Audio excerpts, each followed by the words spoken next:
Hello and a warm welcome from my side to this short introduction into data ownership and data protection at Tapio. This is a really relevant topic because we know that everything happens in the digital world, in the online world, and that we leave digital traces everywhere. And because of that, we have to understand and to know what happens with our data. And at Tapio, we made this as a key topic because we know that you have to be the owner of your data. So you're the master of your data, so to say, and we as Tapio are kind of trustee. So we handle your data. We are not a Facebook, we are not a Google that analyzes your data or build any profile out of it. We are really the ones that say you have the ownership of your data. And all applications on Tapio follow these rules. So if you want an app to use your data, you have to agree on it proactively. So your data is not used in any other manner than you decide on your own.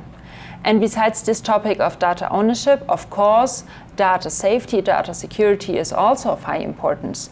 So we encrypted the data that the machine sends to Tapio in different layers, in multiple layers, so to say. So no one from the outside can access your machine data. And everyone who accesses these data needs a user account at My Tapio. And again, you decide who can access this data by giving a user account to a person of your team or to an employee or whoever. So in My Tapio, you orchestrate, so to say, your data and decide which application and which user uses your company-owned data that's also, of course, production relevant. And in case, for example, you use the Tapio service and afterwards or after a time you cancel this service, we usually delete your data after 90 days.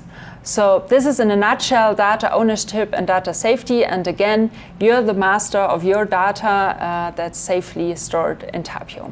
So thanks for listening and see you next time.